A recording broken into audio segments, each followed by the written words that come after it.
Pertama begini, insya Allah besok saya langsung memimpin rapat koordinasi, terutama dengan pejabat pimpinan tinggi Pratama dan para administratornya mungkin sekretaris dan kepala bagian. Tadi diarahkan oleh Pak PJ Gubernur bahwa konsolidasi harmonisasi menjadi langkah pertama. Kalau teman-teman nanya saya PLH Sekda, ya saya terus terang dalam rangka menjaga kondusivitas, dalam rangka menjaga harmonisasi, saya akan pilih pejabat pimpinan tinggi Pratama yang paling senior dunia. Nah, teman-teman silakan cari, jangan dibuka sekarang. Dan besok saya umumkan. Silakan teman-teman bisa mengecek saya, besok langsung kami rapat koordinasi di Pratama 1. Tapi clue yang saya berikan, sementara ini saya akan memberikan duk tertinggi di SNM. Itu PLH kan ya? PLH. Untuk penjabat sektor? Penjabat kita ukur dulu tahapan-tahapannya. Bukannya ada maksimal 1 pekan untuk harus tunjuk? Ya, jadi PLH ini sebelum ada PJ, PLH dulu seperti di provinsi. Sementara proses pengajuan PJ kan tidak boleh ada kekosongan. Ya, saya ini seperti apa namanya ya? Mungkin itu hikmahnya kita tidak bisa poligami nih. Jabatan aja yang kita madu gitu. Bayangkan saya menjalankan tugas seperti katanya itu sebagai bupati, sebagai single factor ya? Sekda juga hari ini, kan hari ini sudah mulai efektif. Nah, maka tugas pertama saya yang saya tanda tangani hari ini adalah SK PLH Sekda Lombok Timur untuk saya bagikan besok supaya ada yang membantu saya. Karena apa? Pasti berat. Kalau selama ini saya menjadi Sekda, tentu akuntabilitas saya hanya kepada bupati, akuntabilitas ke bawah saya kepada SN. Kalau besok ini kan kepada publik. Saya akan profesional. Ya. Selain itu ada prioritas untuk perombakan mungkin atau gimana? Saya akan bersama tim. Jadi walaupun saya tahu misalnya teman-teman itu kinerjanya seperti apa, tetapi saya mencoba dulu waktu saya pansel Sekda, teman-teman mungkin menanya saya mana konsep manajemen talent pool-nya waktu menjadi Sekda. Saya berkomitmen di hari pertama ini untuk pengisian jabatan eselon 3 bulan Desember, saya akan mempraktekkan manajemen talent pool, sehingga dengan manajemen talent pool itu kita bisa mengisi pejabat administrator kita dengan pendekatan merit system. Berarti sistem ya. Ini kan Anda kalkulasi kita kan Lombok Timur yang berkemajuan. Ke depan apa? Ya sebenarnya begini, kenapa harus sesuaikan dengan berkemajuan? Karena Pak PJ kan punya tagline itu maju melaju. Tentu tidak boleh antara gubernur sama kabupaten ini juga tidak inline.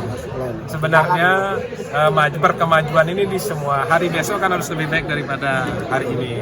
Saya tentu berangkat dari data-data yang ada di capaian-capaian evaluasi RPJMD 2018-2023 yang saya dorong maju itu misalnya begini.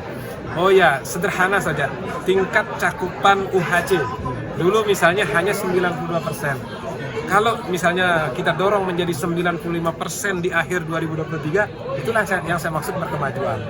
Lalu misalnya kalau indeks kepuasan masyarakat misalnya hari ini misalnya 87%, katanya ombudsman, kita dorong misalnya untuk menjadi 90%, itulah yang namanya perkemajuan. MPP konsep pertamanya 3 bulan ini saya akan membentuk tim percepatan pendirian MPP yang bisa bekerja selama 3 bulan dulu, karena ini kan tidak mungkin tanpa dana. Nah, itulah supaya pada saat kita menyusun RKA 2024, tim inilah yang akan menyusunnya. Oh, apakah kita lihat gedung? Apakah softwarenya mana? Oh, kalau kita mau belajar kemana? Personilnya seperti apa? Maka, mengapa saya sebut 2 prioritas di awal, yaitu UHC dan MPP. UHC ini lebih kepada peningkatan SDM, lalu MPP ini lebih kepada kemudahan berusaha.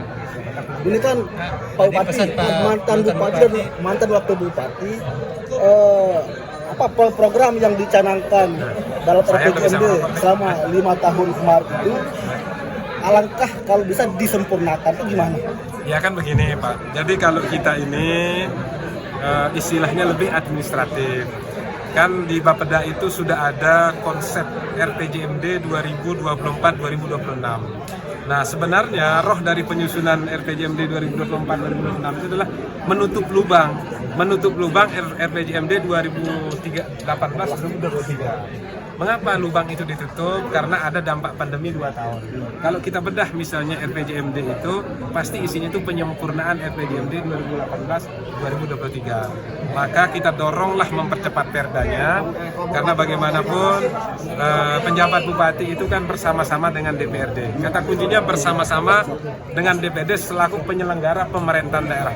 Mungkin tesnya itu saya lebih banyak konsultasi dengan DPRD. Jadi kalau saya ditanya konsultasi terbanyaknya Pak PJ dengan siapa?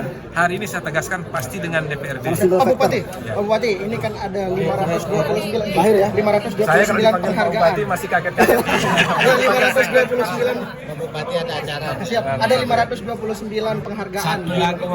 Nah, ke depan untuk meraih penghargaan terutama di tingkat desa-desa kan masih banyak. Utamanya di tingkat sektor wisata itu apa? Yang pertama begini, pasti kita mendorong yang sudah baik kita sempurnakan.